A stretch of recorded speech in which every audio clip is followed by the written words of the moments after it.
the second video on teaching your dog to heel. Now the first stage, we're going to keep on doing that until we walk circles around the dog and the dog just immediately comes to us and stays on the right side or left side depending on which circle we're going, clockwise or counterclockwise. The second stage is we're going to hold the treat on the seam of our pants. Now I'm wearing jeans, so you have a seam here.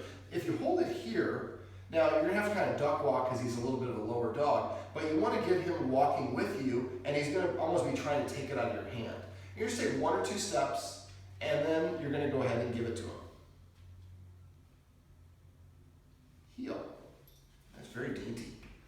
All right, now we've given him a lot of treats working on the stay and some other things, so he's not as motivated by the treats as he will be. This is why when you're doing this exercise, again, keep it a short 1 to 2 minute training session, about 10 treats or so. All right, so let's go ahead. So I'm going to hold it on my seam.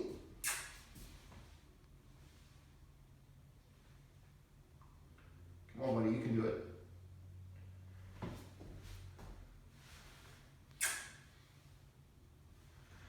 Come on, buddy. Hamilton.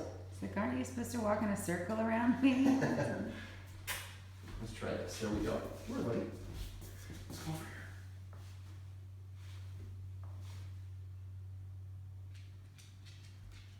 here. There we go. I'm going to steal this one because I'm trying to motivate you. All right, buddy, come on. There we go. Heel.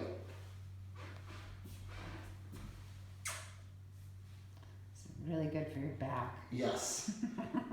Now, one of the little tricks that I've learned is if you have a chuck it, one of the things you pick up a tennis ball with, if you get a short one about like this, you can put the treat in here and hold it, or you can use like a ladle is hard because they can't get their nose in it, but something where you can hold it so you don't have to have your back like that.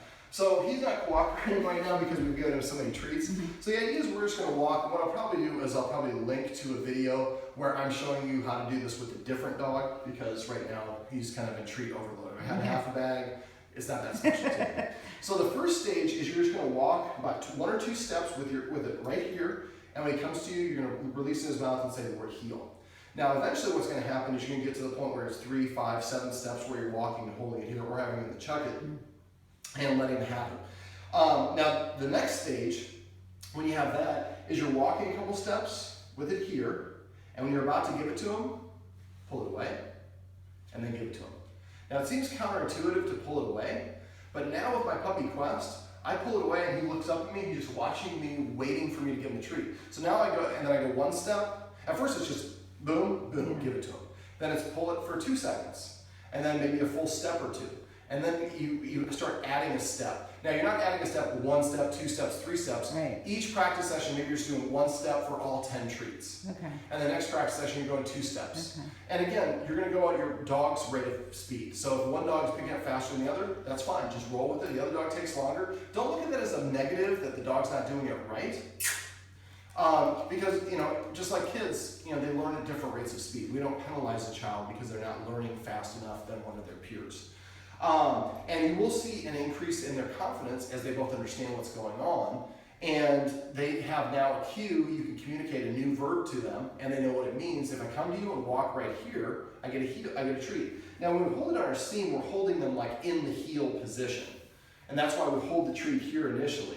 If I start pulling away too fast and they start trying to walk in front of me to come around me to go to this hand and get the treat. So at first we're just gonna hold it here, take 1 step at a time until he comes. And that's why we keep on practicing the circle in the other video I talked about, so that gets him used to coming towards us. So now once we've established that behavior, then we're going to start now adding the extra strings to it to get him to come a little bit closer and follows for more and more steps. So this is how, this is a version of how we can teach our dog to heel.